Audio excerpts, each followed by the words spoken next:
Mecânica. Módulo 5, parte 2, Geometria de massas. Este é um produto audiovisual da Unidade Curricular de Mecânica do curso de Licenciatura em Engenharia Civil da Escola Superior de Tecnologia do Barreiro, do Instituto Politécnico de Setúbal, lecionado por mim, João Vinagre, responsável pela Unidade Curricular. Pretende-se, com este módulo, abordar os seguintes tópicos relativos aos centros de massa: momentos estáticos, centroides de corpos compostos, teoremas de Papus-Guldinus e cargas distribuídas sobre vigas e sobre superfícies submersas. Relativamente aos momentos estáticos, e como já referido, o termo representado no numerador da fração que possibilita a determinação do centroide, portanto, aquele integral de xdv se estivermos a falar de volumes, ou integral de xdA se estivermos a falar de áreas, ou integral de xdl se estivermos a falar de linhas, é denominado pelo momento estático ou momento de primeira ordem, com unidades de metros à quarta se estivermos a falar em problemas de volume, metros cúbicos se estivermos a falar em áreas, ou metros quadrados se estivermos a referir-nos a linhas, isto tudo no sistema de unidades internacional. O momento estático é definido em relação a um plano, num qualquer corpo no espaço, em relação a um eixo, num corpo plano ou linear no plano. Relativamente a corpos no espaço, portanto, podemos ter momento estático ou de primeira ordem de volumes em relação a planos, e assim temos o momento estático em relação ao plano YZ como sendo o integral de xdv, ou em relação ao plano ZX pelo integral de ydv, ou ao plano XY sendo o integral de zdv. O momento estático pode também ser de áreas em relação a planos, e, portanto, serão estes três integrais em relação aos planos YZ, ZX e XY que aqui estão representados. E, finalmente, temos o momento estático de primeira ordem de linhas em relação a planos. E, portanto, aí será o momento estático em relação ao plano YZ, ZX ou XY da linha correspondente. Relativamente a corpos no plano XY, ou seja, corpos planos, o momento estático ou de primeira ordem de áreas em relação a eixos serão dados por estas duas grandezas, o momento estático Y ou o momento estático X, como sendo, portanto, o integral das distâncias das áreas em relação ao eixo Y. E para o SX a distância em relação, portanto, ao eixo X. O momento estático de primeira ordem de linhas em relação a planos, portanto, será da mesma forma, mas agora, obviamente, sendo o integral feito no comprimento da linha respectiva. Chamo a atenção que as coordenadas do centroide para um corpo plano vão resultar, portanto, como xg é igual a xy a dividir pela área,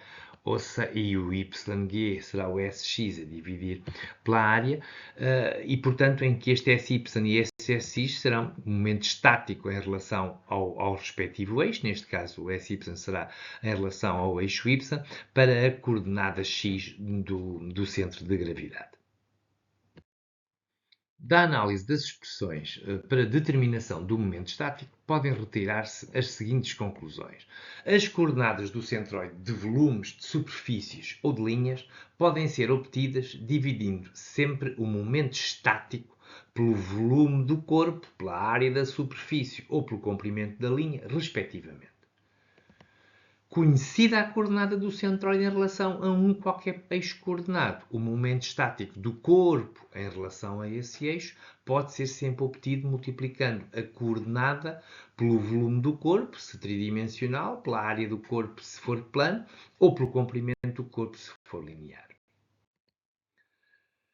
Mais, o momento estático de um corpo em relação aos planos ou eixos que contêm o centroide é sempre nulo.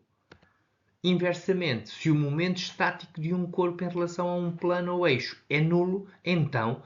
o centroide do corpo localiza-se obrigatoriamente nesse plano ou eixo. Passemos agora à análise de corpos compostos. Corpos compostos são corpos, como, digamos assim, que são formados por diferentes formas conhecidas. E, portanto, um corpo pode ser sempre dividido em várias partes, de formas simples, e quando eu me digo aqui que formas simples, estou a pensar em retângulos, em triângulos, em círculos, com centros de massa perfeitamente conhecidos e tabulados.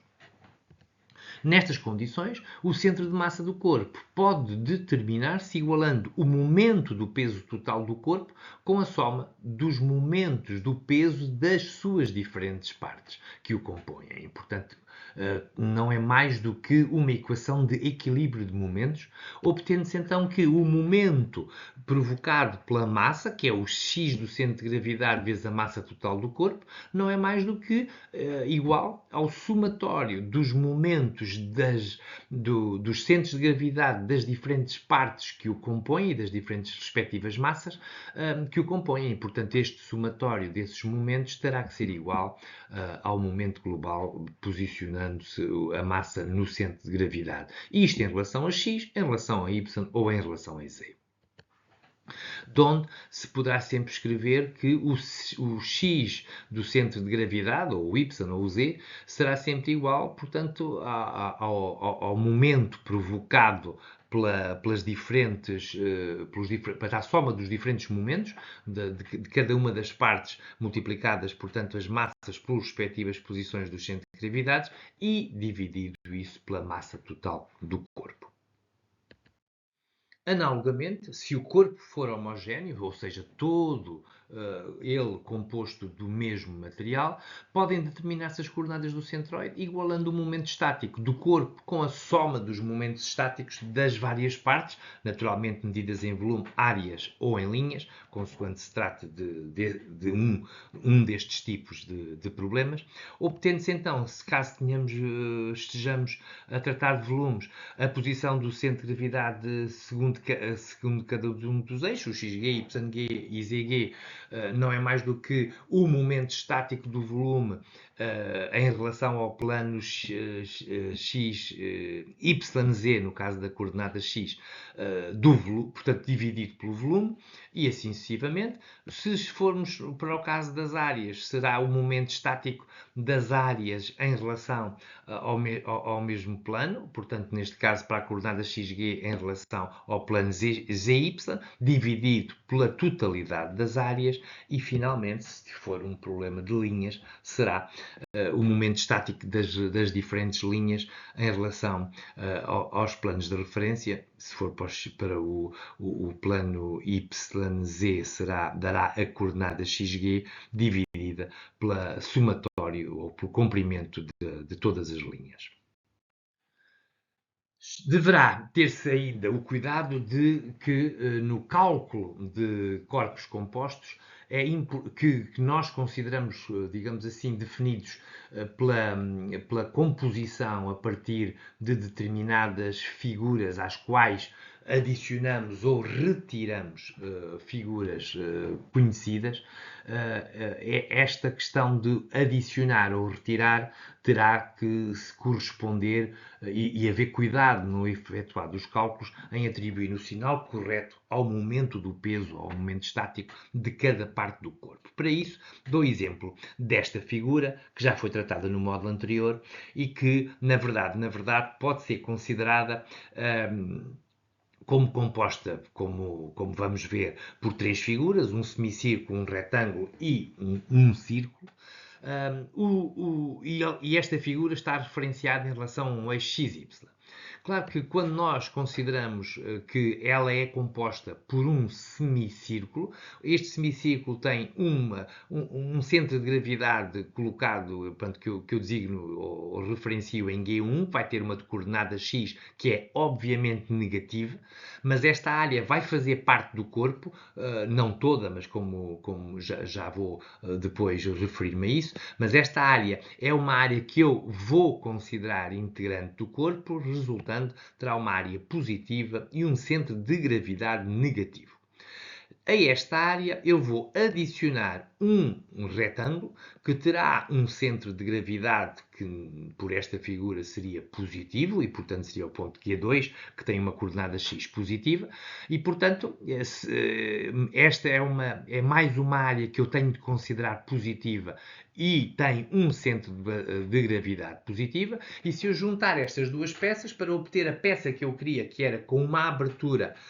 igual àquele círculo branco que está na primeira figura, eu a esta, entre aspas, chapa junta teria, para obter o objeto final, retirar uma chapa, um círculo do mesmo material, ou seja, será uma área negativa porque eu quero retirar, e terá um centro de gravidade, face à minha figura, também ele negativo, porque está no eixo X, na parte negativa do eixo X. E são estas nuances do que é para adicionar e o que é para subtrair que importa ter muita atenção no cálculo de corpos compostos. Passemos agora a outra matéria importante também dentro deste capítulo dos centros de gravidade, que se trata dos famosos teoremas de Pappus-Guldinus. Os teoremas foram primeiro formulados pelo geómetra grego Pappus e depois concluídos, digamos assim, pelo matemático suíço Guldinus e referem-se a superfícies e corpos de revolução. Entende-se por superfície de revolução aquela que pode ser gerada por uma rotação de uma curva plana em torno de um eixo fixo. Portanto, se nós tivermos um eixo fixo, para o qual iremos fazê-lo girar 360 graus, se a este eixo associarmos uma linha, que neste caso é metade de uma circunferência, esta linha, quando fizer uma rotação de 360 graus, irá gerar uma superfície esférica tipo bola de futebol. Por outro lado, se eu tiver uma linha que se afasta do eixo com um determinado comprimento, com uma determinada inclinação, se eu a girar 360 graus, irá dar origem a uma superfície cônica, não é? O famoso chapéu de palhaço. Finalmente, se eu tiver uma circunferência afastada, portanto, da linha e a fizer rodar 360 graus, o que vamos ter é uma superfície de anel circular portanto, gerada por esta linha geratriz. Vejamos agora o que é que se obtém por rotação não de uma linha, mas de uma superfície. Entende-se por corpo de revolução o corpo que pode ser gerado por uma rotação de uma área plana em torno de um eixo fixo. Portanto, se a este eixo fixo, em vez de uma linha, tivermos agora metade de um círculo, e se este metade de círculo for sujeito a uma rotação de 360 graus de acordo ou segundo este eixo, o que nós iremos obter é, obviamente, uma esfera. Se tivermos um triângulo, iremos, naturalmente, obter um cone em termos de volumetria. E, finalmente, se tivermos o tal círculo afastado do eixo, iremos obter um volume com a forma de um anel ou de um touro, portanto, circular. Portanto, os teoremas de Pappus-Guldinus vêm resolver o problema para o cálculo e facilitar o cálculo da área de superfícies de revolução ou os volumes de revolução através de dois teoremas simples aos quais passamos de seguida a analisar. O primeiro teorema diz que a área de uma superfície de revolução não é mais do que igual ao produto do comprimento da linha geratriz, ou seja, da linha que vou fazer girar em torno do eixo, pelo caminho percorrido pelo centroide dessa linha durante o movimento de rotação que gera a superfície. Ou seja, isto traduzido por outras palavras, eu tenho uma linha que tem um determinado comprimento, que eu estou a admitir que conheço, um comprimento L, sei aonde é que fica o seu centroide desta linha relativamente ao eixo X, aqui referido como a coordenada y barra, pelo que a área gerada na rotação desta linha não é mais do que dá igual a 2π vezes a distância da coordenada do centroide vezes o comprimento da respectiva linha, ou seja, pelo L. Há que observar que a curva diretriz não pode cruzar o eixo em torno do qual gira. Se o fizesse, as duas secções em ambos os lados do eixo gerariam áreas de sinais opostos e o teorema, obviamente, não se iria aplicar. E, portanto, a linha terá que estar sempre toda do mesmo lado do eixo de rotação. O segundo teorema refere-se a volumes e, portanto, diz que o volume de um corpo de revolução é igual ao produto da área da superfície geratriz pelo caminho percorrido pelo centroide da superfície durante o movimento de rotação que gera o corpo. Ou seja, trocando por outras palavras, se eu tiver uma determinada área que aqui está sombreada e se esta área eu conheço a sua área e o seu centro de gravidade, com aquela coordenada y, então eu posso afirmar que o volume do corpo gerado não é mais do que aquela área vezes 2π vezes a posição do centro de gravidade da área aqui representada. Os teoremas de Papus-Goldinus oferecem, portanto, uma forma simples de calcular a área de superfícies de revolução e o volume de corpos de revolução. Também podem ser utilizados inversamente para determinar o centro de gravidade de uma curva plana quando a área da superfície gerada pela curva for conhecida, ou para determinar o centro de gravidade de uma área plana quando o volume da superfície gerada pela área for conhecida. O conceito de centro de gravidade de uma área ou volume pode também ser utilizado para o cálculo de resultantes de cargas distribuídas. Seja uma carga distribuída em linha, o que é uma carga que é usualmente aplicada em todo o desenvolvimento de uma viga, seja, portanto, esta carga será dada por uma carga por unidade de comprimento, ou seja, newtons por metro ou kilonewtons por metro, e é representada com o formato, com a tipologia abaixo representada, ou uma carga distribuída numa superfície, usualmente estas superfícies, estou a pensar nas lajes dos edifícios, ou seja, é uma carga que se caracteriza por unidade de área, ou se quisermos, é uma pressão sobre essa área, dada em newtons por metro quadrado ou em kilonewtons por metro quadrado. E terá a representação conforme aqui apresento abaixo. A carga distribuída pode ser substituída por uma única carga concentrada, P, com intensidade igual à resultante da carga distribuída e aplicada no centro de gravidade do carregamento, ou seja, centro de gravidade da superfície em cargas distribuídas em linha e centro de gravidade do volume em cargas distribuídas em superfície, conduzido a um sistema rigorosamente equivalente em termos de efeitos sobre as reações de apoio. E, portanto, cá está, eu tenho uma carga distribuída sobre a viga, esta carga tem uma determinada área, se eu calcular o centro de gravidade desta área, ou seja, em relação ao referencial XY que eu adotei, a posição do centro de gravidade desta área e se aplicar nesse ponto a resultante desta força, nesse ponto teremos o mesmo efeito sobre as reações da estrutura. A resultante, portanto, de cargas distribuídas em linha, a área da superfície do carregamento segundo o alinhamento, será não mais do que o integral da área que for fornecida, dará a resultante dessa carga, a resultante das cargas distribuídas em área, portanto, será o volume do carregamento e aí, portanto, a resultante será o integral do volume desta carga. Os casos mais usuais de carregamentos distribuídos são a carga uniformemente distribuída, e cá está, ela é equivalente a uma carga que é igual a esta área, e esta área será P vezes L, e será aplicável no seu centro de gravidade, ou seja, L sobre 2. Outro tipo de carga bem conhecido é a carga triangular. A sua resultante será igual à área do triângulo, que é P vezes L sobre 2, e estará aplicada a 1/3, 2/3 do canto, a 1/3 do canto retângulo do triângulo, da área.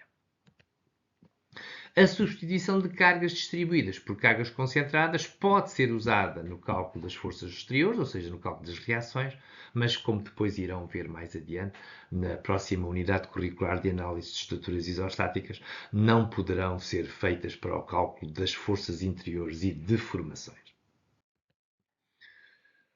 Deixo agora aqui 2 ou 3 pequenininhas questões. Primeiro, quais os sistemas de forças equivalentes a estas cargas que apresento, ou seja, uma carga uniformemente distribuída de 10 kN por metro numa viga que tenha um vão de 6 metros. Portanto, a área da carga será 10 vezes 6, 60, e portanto será uma carga de 60 kN aplicada no centro de gravidade, ou seja, a meio vão 3 metros. 60 a 3,3. Se tivermos uma carga que tem uma componente uniformemente distribuída até metade e outra componente triangular na segunda metade, nós facilmente concluímos que na primeira metade ele tem a área será 20 vezes 3, 60, e está aplicada no centro de gravidade destes 3 metros, ou seja, a 1,5 m. E a segunda carga triangular será uma carga de 20 vezes 3 a dividir por 2, ou seja, de 30, e estará aplicada a 1/3 do triângulo do canto retângulo, ou seja, a 1 metro do centro e a 2 metros do apoio, e portanto uma carga de 30 aplicada desta forma. Se estivermos a falar de 2 triângulos com uma carga de 30 no topo, isto significa que a área dos triângulos é igual, é 30 vezes 3, ou seja, 90, e dividido por 2 dá 45 kN, aplicados a 1/3, a contar a partir do centro para cada lado. Portanto, 2 metros, 1 metro, 45, 1 metro, 2 metros, 45, chamando eu a atenção que da figura toda tem um centro de gravidade rigorosamente a meio vão, e a carga será, a área deste triângulo será a área, portanto, o comprimento da base 6 vezes a altura de 30 e dividido por 2, portanto, 6 vezes 30 dá 180, dividido por 2 dá 90, e portanto seria uma carga de 90 rigorosamente aplicada a meio vão. A terminar, as questões associadas ao centro de gravidade ou dos centroides, vejamos a questão de forças sobre superfícies submersas. A linha de ação da força resultante que atua sobre uma superfície plana submersa, a principal característica que importa não esquecer é que é sempre perpendicular a essa superfície. A pressão manométrica, ou seja, a diferença entre a pressão no ponto e na superfície, dada por P, calculada a uma profundidade H, abaixo da superfície livre de um líquido, é dada por P vezes γH, em que o γ não é mais do que o peso específico do líquido e o H a profundidade, ou também pode ser fornecida ou dada pelo ργh, em que o ρ é a densidade do líquido e g a aceleração da gravidade. Portanto, a densidade do líquido multiplicada pela aceleração da gravidade é, na verdade, o peso específico do líquido e, portanto, γ ou ρ vezes g é o mesmo valor e, portanto, é indiferente a forma de aplicação. E o que eu estava a querer referir-me é que quando eu tenho um líquido e